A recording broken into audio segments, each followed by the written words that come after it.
యూట్యూబర్స్కి ముక్కుకి తాడు వేసే ప్రయత్నం ప్రభుత్వం చేయబోతుంది. అంటే ఇప్పుడు సాధారణంగా వార్తాపత్రికలు ఎవరైనా సరే ప్రచురణ చేయాలంటే ఐఎన్ఆర్ అని ఉంటుంది, ఇండియన్ న్యూస్ రిజిస్టర్స్ అని. అక్కడికి వెళ్ళి వాళ్ళు రిజిస్ట్రేషన్ చేయించుకొని వాళ్ళు పర్మిషన్ తెస్తే కానీ ఎవరు కూడా పేపర్లు ప్రింట్ చేసి పబ్లిక్ సర్క్యులేషన్ చేయడానికి వీల్లేదు.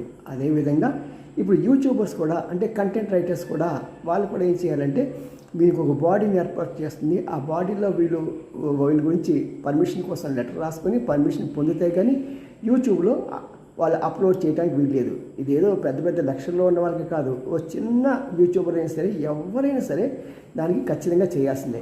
దీనివల్ల కొంత మంచి ఫలితం ఉండొచ్చు. కారణం ఏంటంటే ఈరోజు విచ్చలవిడిగా వ్యవహరిస్తున్న ఈ యూట్యూబర్స్కి కంట్రోల్ చేయొచ్చు. కానీ దీన్ని అవకాశంగా తీసుకుని ప్రభుత్వం వారికి వ్యతిరేకంగా క్రిటిసిజం చేసిన వారి యూట్యూబర్స్ మీద కొరడా జరిపించడానికి కూడా అవకాశం ఉంది. ఇది